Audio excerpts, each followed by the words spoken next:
Сәлем оқырман, арнама қош келдің. Яғни Карамель ханымның әңгімелері.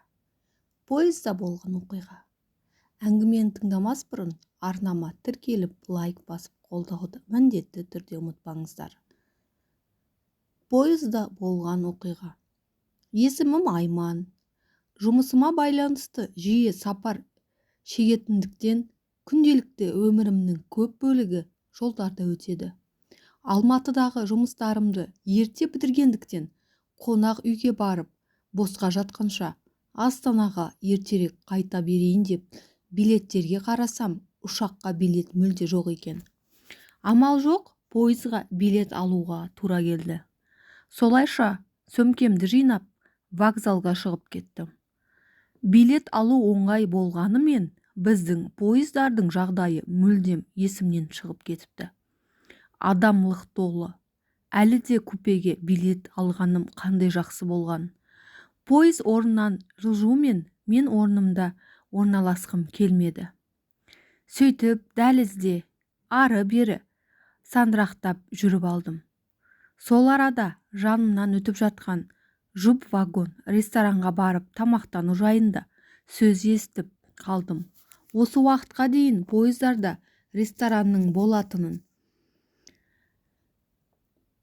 еш білмеппін. Шайқалған пойызда қар қадамды абайлап басып, вагон ресторанға да жетіп алдым да бос тұрған үстелге отыра кеттім.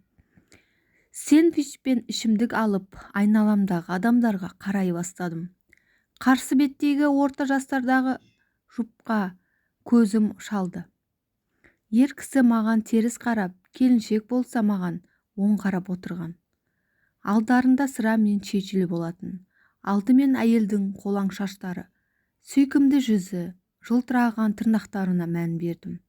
Бірақ қызығушылығымды жаулап алған үстелдің астынан көрініп тұрған мини юбкасы мен түп-түзу ұзын аяқтар еді.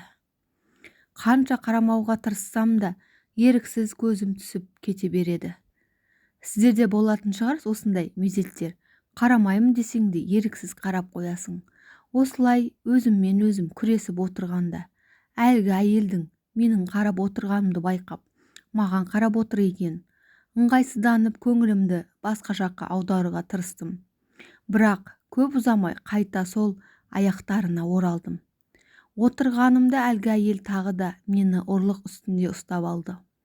Ұялғанымнан не істерімді білмей, орнымнан тұруға әрекет жасай бастағанымда, ол әйелдің маған қарап жымиғанын байқадым. Яғни ең болмағанда қате түсінген жоқ деп түсіндім. Бірақ әйелінің жымиғанын осы тұста байқаған ері кері бұрылып маған қарады. Жұрттың көзінше жанжал шығармаса болар еді деп ойланып отырғанда, әлгі ер кісі мейлінше сыпайылық танытып амандасты. Мен де амандастым. Басқа қайтемін. Сосын олар өздерінің әңгімесін жалғастыра бастады. Мен екінші сыраны айттырғанда темекінің таусылғанын байқадым. Ол кезде тамбурда темекі шегуге болатын еді.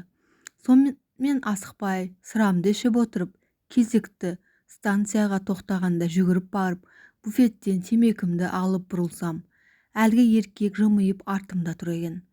Жолда темексіз болмайды да, менің де темекім бітіп қалыпты деп жымиды. Дұрыс айтасыз деп вагонға беттегенде, егер қаласаңыз, біздің үстелге келіңіз, бірге ішейік деді. Әрине, неге болмасқа деп шақыруын қабыл алдым. Осылайша танысып, тез арада әңгімеміз жараса кетті. Жұбайлар екен, демалыста осылай саяхат еткенді жақсы көретінін айтты. Қалалар, табиғат, ауа райы, жұмыс жайында әңгімелесіп отырып, уақыт өтіп кетіпті. Официант келіп вагон ресторанның жабылатынын айтып ескерткенде кеш болғанын сонда байқадық.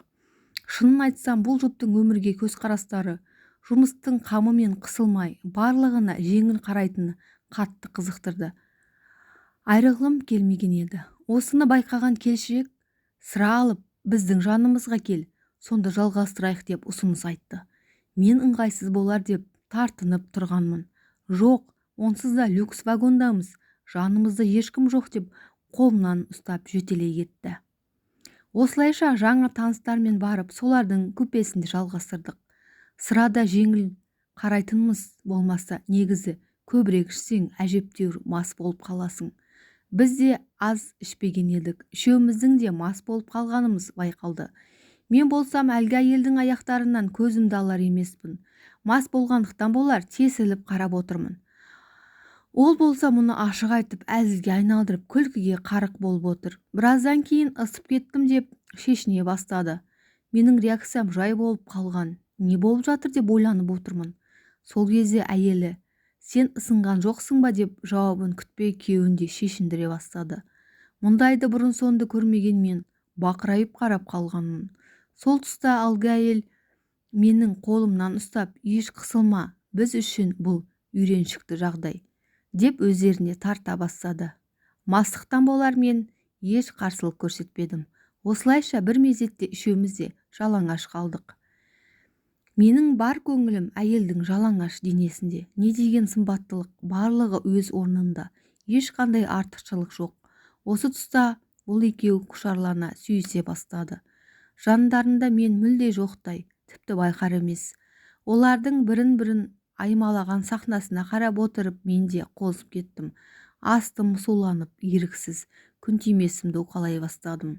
Мұны байқаған олар мені ортаға алып, бірі ернімнен сүйіп, екіншісі кеудемді жалап, бір-бірімен орын ауысып, күн тимесімді аймалап, мені мүлдем есімді ауыстырып жіберді. Ары қарай не болған толық есімде жоқ. Мүмкін мастықтан болар, мүмкін басқа себептер. Бірақ тек кішігірім фрагменттермен ғана есімде қалған. Менің күн тимесімді кезектесіп жалағандары, екеуміз жарысса шамамен 15 сантиметрлік аталық мүшесін жалап, кезек-кезек сорғанымыз, сосын екеумізді тоңқайтып қойып артымыздан itергенде бір-бірімізді сүюге тырысқанымыз. Ертесіне оянғанда басым ауырғаннан жарылып кете жаздаған. Үшеуміз де жалаңаш, көзімізді ашқаннан су іздеп, шөлімізді қандырып алған соң айналамызға қарап, түнде не болған еске түсірумен болдым. Жаңа төсектестерім оянған соң жуынып шайынып, бірге шай ішіп алдық. Өте жақын адамдардай болып кеткен. Біртүрлі айтып түсіндіре алмаймын. Осылайша Астанаға бірге жетіп алдық. Жол бойында тағы не болған басқа жолы айтып берермін.